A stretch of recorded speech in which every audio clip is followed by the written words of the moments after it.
Hello and welcome to nepalnews.com, another episode of Conversations. Today we have with us our honored guest, Madam Srijana Rana, who is the first president or women president of Hotel Association of Nepal, as well as the executive director of the Hotel Annapurna, with her association in a number of tourism organizations, women organizations. We have her here today sharing her ideas with us. So we'll go straight to the questions. Srijana ma'am, how do you see the situation today for the hotel industry, for the hospitality industry in Nepal? Because we're going through this post-COVID. Right. So let me go back a little bit in time, Terence. Like when 2020, Nepal announced it as the tourism year, the excitement, the expectations were so high. And then of course the disappointment came when, when COVID came along and, we were all taken back.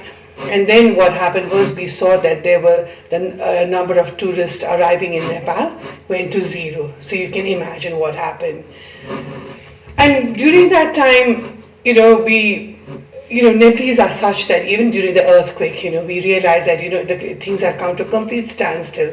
But then we realized how easily we bounce back. So keeping in mind that time, we also thought, this will also pass by. But of course, it has been very disappointing. It's not about 3 months, 4 months, but now it's been nearly 2 years. So the situation of tourism in Nepal and all over the world is rather sad.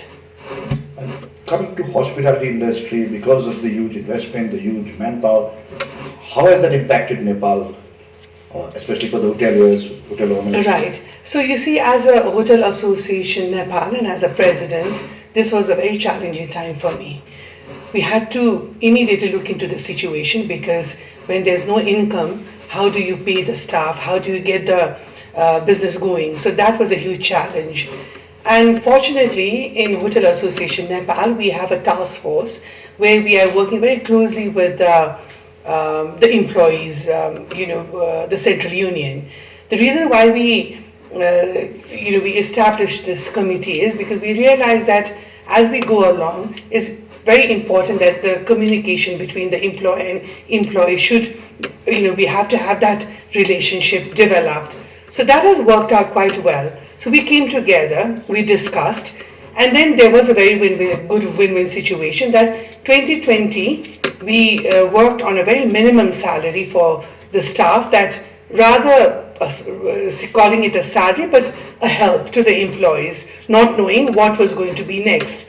So that was, that agreement was signed, and everybody was happy. Of course, the employees also was very cooperative. They understood the situation, and we decided to pay them that minimum salary. Now, even in 2021, we again reworked on the agreement because 2021 again looked very bleak. So again, this also, we came out with a win-win situation by the employees understanding the situation of the industry, and we decided to work on a little lower scale. But then again, the question was that we are just helping you, that we care about you, and that was it. I mean, it was not something that, when you look at the cost, people would think, wow, that's rather low, but that was just a gesture. So that worked out well. So I would say in the history of the hotel industry, the employee came in a discussion, understanding the situation, and decided to walk hand in hand to save the industry. So that was what happened. And what kind of assistance have you been getting from the government during this last 2 years? So the government has understood. We've been constantly lobbying for the situation, making the government realize that the industry is the hardest hit. And I can't say that they have not responded. They've also understood the situation. So whether it's refinancing or in the loan, the percentage, coming down. With all that, I think there has been a fairly good response from the government. Then they also decided to recognize the tourism industry as an industry. earlier it was always looked as though that this industry was a very rich industry that had always a lot of money, but that is not actually the case, So they understood that, and now they have kept given us the same priority as the industry. Of course, a lot of implementation yet to be done, but I wouldn't say that they have not been helpful or responsive, but then there's still a lot of help that we still need in the coming years. I don't know if it's too early because COVID is still around, but it seems to be improving the situation. What do you think should be our policy for going forward for tourism with the Hotel Association, the airlines, everything? Right. See, Terence, I want to really talk about, a plan really. And what I saw is when I came into this association, I realized, because now I work very closely with the government. Earlier, I was busy handling my own business, and I realized there was no system, there was no a roadmap. So it really, really upsets me a lot that, number one is for Nepal, to realize that, how important tourism is, and to make up the policy, the government, the associations, the private sectors, the experts, we all have to come together and, have a couple of workshops to really find out how we should go ahead. Then secondly, what I've always felt is, we are very lucky to be born in a country which is so rich with so many things that, we have to offer, from the mountains to the lakes to the wildlife. I mean, we just name it and we have it all. But then what I realize is the products are not really listed. It's extremely important. Even as a business person, like you and I, we're producers. I mean, we have to know very well about the product before we go to the market. So that is something I felt was not there. Secondly, when you understand the product, like now we have the 7 province. So what I feel is the 7 province have their own tourism products. So that has to be very well outlined. And then comes the marketing part. Then you actually segregate the product, whether it's the high-end adventure tourism or is it the religious tourism. So that has to be segregated, and then to be able to tap the right market. And then again, the other issue that what we really have to think is not to sell Nepal as the cheap destination. So for that, there's a lot of work that we need to do. So what I feel is policy, a roadmap, coming together, hearing the experts' opinion. This is how you come out and make then you come out with a roadmap to say, how do we go about it? So this is something that I feel is missing. There is too many windows in the ministries, I mean, for us, we should just be associating with the tourism ministry, but here we have to go to the industry ministry, we have to go to the finance ministry. So this is one-door policy is something that we really have to work on if we want effective result, if we want to work on timeline, because this really takes a lot of our energy out and time. So I feel that the government now has to realize that it's time that they understand the importance of association, because that is a platform where many voices are heard. So instead of entertaining individually, I always feel they should understand the importance of association. And then, of course, there are these experts who have been working tirelessly in tourism and who are such success stories. So they should really bring us all on one table and plan, and on policy, on marketing. So these are the things which is extremely important in my opinion. So ma'am, you're talking about everyone coming together. Perhaps COVID is a good time. It's given us time to stop, to rethink, and now come up. Do you think that the government should involve all sectors of the travel industry and come up with a master plan? This is a good time for us to actually work on a master plan. I agree with you, Terence, because you see, now the movement is slow. We have ample of time in hand. If we don't do it now, when will we do it, right? So while I talk about the associations, you just need to deal with, few of them. But the voice is of thousands in that association. So that's the reason that the government has to recognize the associations, like I earlier mentioned, that first stop entertaining individual. Give importance to associations where we have decided that we take time out of our own work to get involved there is because what we feel is this is the best platform. So either, they recognize the association or they waste time, entertaining individuals. That should stop. And I'm a great believer that there are real good, professionals in this industry. So that they should recognize that and involve them. Ma'am, when you talk about the hotels at the moment, probably most hotels are suffering, but then we are still seeing a lot more new hotels coming in. So I mean, what is this leading to? Do you think there'll be problems in the future in terms of rates and everything else?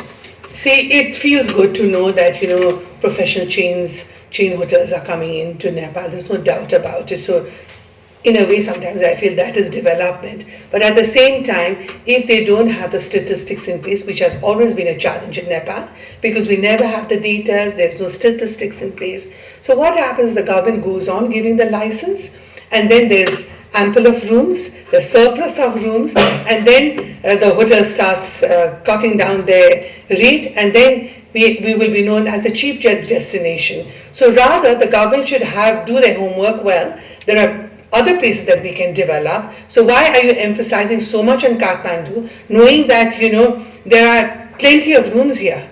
But then maybe they should start developing, giving license to other areas where, where we can develop. So I'm worried about the situation.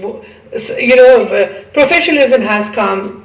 When chain comes, there's system, all that in place. So it does give, the employment also. We can generate more employment, but that's not everything. It's about supply and demand, which is also equally important.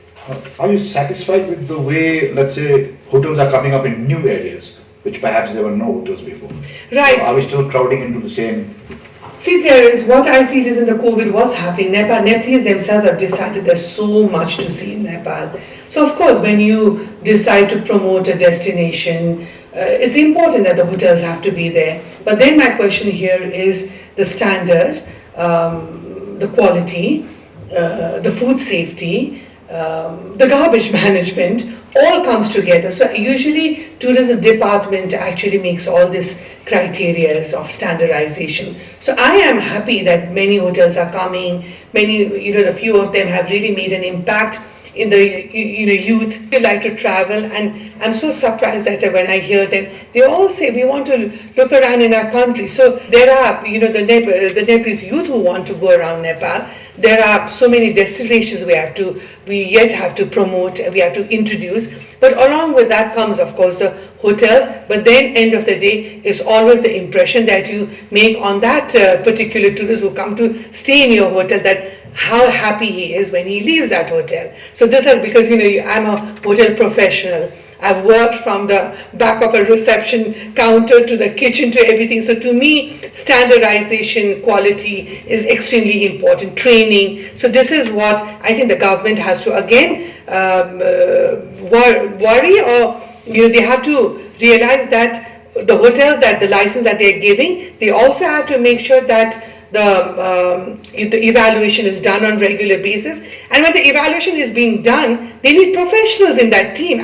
For a government officer to come and check in the hotel doesn't make sense. So hotel association is more than happy to help the government, and we can do it together.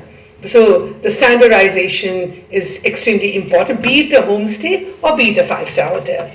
Ma'am, you touched on the young Nepalese ourselves are traveling within the country. Right. Perhaps before they were trying to go abroad, but even now for travel, it's in Nepal because of COVID, because of restrictions. Where do you see domestic tourism going? And are we doing enough really to promote domestic tourism, or is it just a stopgap? Since there's no international tourists, so let the domestic guys make up. I don't think so. I feel that now the awareness in the youth to know that they are blessed with being born in such a beautiful country itself is enough for them to understand that. So if you look back in the domestic tourism, I run 2 properties in Pokhara and Chitwan, and I've realized that there is a huge support from the domestic tourism. So there is a market. And now, what I feel is traveling is not considered luxury now. It's become part of our life. this generation are working people. We work around, the whole of the week, and they believe in switching off. And they believe in being with the family. And when you want to switch off, it has to be a different environment. So now traveling has become part of our life than luxury. And that we see in Nepalese very much. So of course Kathmandu the hotels in Kathmandu are suffering, but at the same time, the hotels outside Kathmandu seem to have, I wouldn't say the best of occupancy, but, an indication for the hotel investors to see that there is a market in tourism. Ma'am, my other question would be, what is the road to recovery for us? Perhaps Nepal is now more open, the restrictions are not there, lockdowns. What kind of plan should we have in terms of now giving a message to the world that you can come to Nepal, we're open?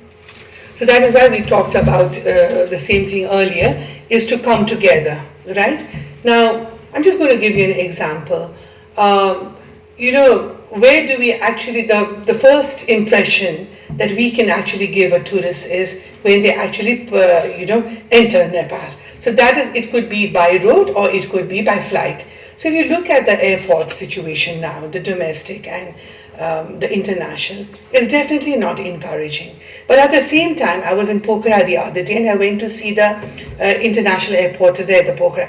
And believe me, I was so happy to see that airport. I was so encouraged. The reason is a professional has come in to build this. So everything there, when I looked around, it is no less than any international airports that I've been. But when you look at the Kathmandu, imagine the international airport of the capital. I mean, it is something to really be sad about, And then then I flew to Pokhara through the domestic airport here. It was the same thing. So and then the overland travel is also the same. The behavior. I mean, at the moment we do have a lot of expectations from China, our neighboring country, China and India. And the Indians, when they come by overland to Nepal, they're coming here to spend money. But the behavior there, it is something to really be embarrassed about. But I'm not saying just this side, but that is the both side. So it comes the courtesy. And another thing I want to also mention to you is, I'm not talking about grandness really, because Nepal doesn't have to market by saying we are a grand country and everything is we can always go for simplicity, but we have to be professional in that. So at this moment, what I feel is there is a dire need for the government to really do a study as to where we are going wrong. I'm not saying everything. There are what are the challenges, what are the gaps, and what has been the strength. We've had strength too. So when are we ever going to come together? When are we going to evaluate all this situation? When are we going to now decide that we have to come together and make that roadmap and market Nepal? What I'm saying is the homestay is equally popular and so is the 5-star hotel. But it's how you are going to market Nepal, like you talked about, is something that we really have to think. And we are getting late. And I still want to say in this show, whoever's watching that, how important it is now for us to come and have a roadmap and make sure that we follow that and we evaluate whether sometimes what happens, you make some plans, it might not work, so you have to bring about the changes. Also, if we do go for marketing, at least a simple message that we're open in the region, in the neighboring countries, do we really have the budgets? Because Nepal Tourism Board, I think, is now suffering from a budget crunch. Most of the tourism entrepreneurs are suffering from a crunch. They've been through a bad time. So, how do we market ourselves now? Yeah, right. It's not only about the fund. Of course, there is a big constraint in the fund in Nepal Tourism Board, as I've been told. But at the same time, at least the right information, because earlier there was a confusion. Again, there was a CCMC and they didn't have anybody from the tourism to be part of that committee. And they were coming out with information without us knowing it, and so these are what actually gives a very bad name. So what I think is, rather than the budget, I think it is the channel of information and the clear message, the right message that it's safe traveling to Nepal. we are following the protocols. There is no quarantine as long as you are vaccinated. So these are clear message for any traveler to know that when I travel to Nepal, the procedure is very simple. As long as I'm vaccinated, they are following all the protocols as they should, and that we are safe. So, until and unless we are able to give that message, loud and clear, and from one channel, then, so if we start confusing the tourists coming in, then it becomes a problem, which it has happened. And I hope, all of us have learned our lessons, and that we make sure that the messages that we are going to give it out, and welcoming the tourists into Nepal is something which is reassuring. So then one of the other important challenges now is the availability of trained manpower. After the COVID, the hospitality industry, mainly as well as the tourism industry, seems to not be able to find enough trained manpower to restart. Right. So coming to the hospitality sector itself, and a professional manpower, which has always been a challenge, is what I feel is, first and foremost, the institutions that have opened, the tourism institutions. I don't think so that all of them are really professional. All of them are really producing the right, the manpower, the trained manpower. So again, there's a gap in between the government and the institution, is that they give the license, but they're not checking whether it's run to how it should run, and that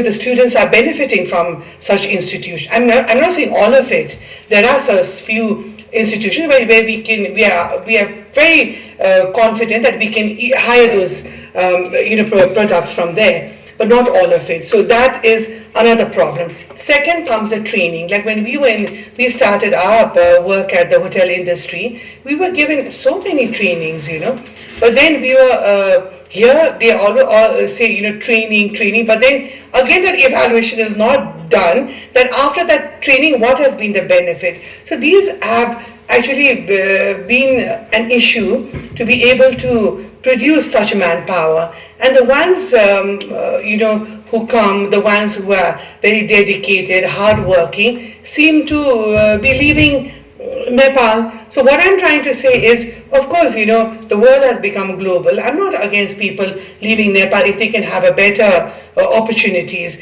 But what I'm saying is, along with that, they leave, but then the cycle has to go on. So I see that there's a gap of trained manpower, and that also is something that we really need to work on, because it's not something that people might. I don't think so they like what I'm saying, but you see, there are INGOs who come and talk about training. There are government who say we collaborate with the INGOs for training, and then the NGOs who are doing training. But at the same time, I don't see, Terence, that there is a result. So actually, I would really like to give this information out that for the first time in Nepal, that we have tied up with this. There's this workshop, or rather a project that we are doing, where we have decided it's not only about the training, but also to have the SOPs in place. So what happens is, if you can train somebody, but then if that person doesn't have a proper SOP in hand, that becomes a hindrance. So now I think we've realized that let's not talk about the training, let's talk about developing these SOPs. So once that is in place, maybe that might help. As a last question, coming to Hotel Annapurna, one of the oldest hotel project in Kathmandu from 1965. Right now, because of the COVID, you've had to close down. What are the plans? There are a lot of people in. Right. So you see, Annapurna has completed nearly 54 years of service in Nepal, one of the oldest five-star hotel. Everything has its time.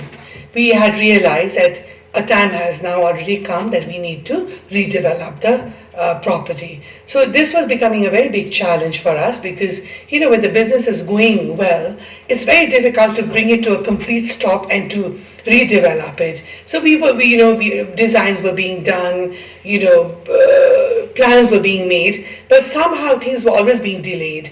And I know for sure that the location is something that I'm really proud of, the service that I can talk about, but I realized that the product was getting old. So when the situation like COVID came about and the business was completely closed, so we thought that if we don't utilize this opportunity now, when will we do it? So with that in mind, we realized that the time has come, and we just have to justify ourselves by giving it back now. It's not only about taking, sometimes you have to give it back. Maybe it's time now we give it back to Annapurna and come up with a product that one can look back and say, yes, the redevelopment has been a very good result, and I'm hoping I'll be a success. So the hotel will be back. Yes, absolutely. And then we're also running our 2 properties in Pokhara and Chitwan. The Fishtail, as you know, is a charity. It's a charity. I mean, the Annapurna Group runs it, but the net profit goes to the heart patients of Nepal. We give it to the government heart hospitals, and the Jabalpur is also one of its kind with the, with those, with these 7 South African tents, which is one of its kind in Nepal. So, and I also plan that when things get better, I'll be able to take on a Annapurna Group of hotels further or expand more. Ma'am, COVID has brought the whole world to a standstill. Tourism has been devastated. But is there any positive that has come out from the... Yes, one extremely important information which I wanted to share with you. I have realized that there has been a lot of entrepreneurship. So I've seen a lot of employees turn into entrepreneurs. So, I was looking at the products, the food, and even keeping in mind the climate change. I mean, I saw products done by the youth, which is, environment friendly. So the amenities of the, the hotel rooms, that is something that we can work on. The food product. There was so much that they were offering that what I realized is that Nepalese have to be proud of the youth today. They are so innovative and they have so much of entrepreneur skill that it's amazing. So to end on that note, that the COVID has given us a good opportunity perhaps to stop, to rethink, and to come back better, to come back built better, stronger, and more sustainably. Right. So thank you so much, ma'am, for joining us and sharing your views. It's been a pleasure to be here. Thank you so much.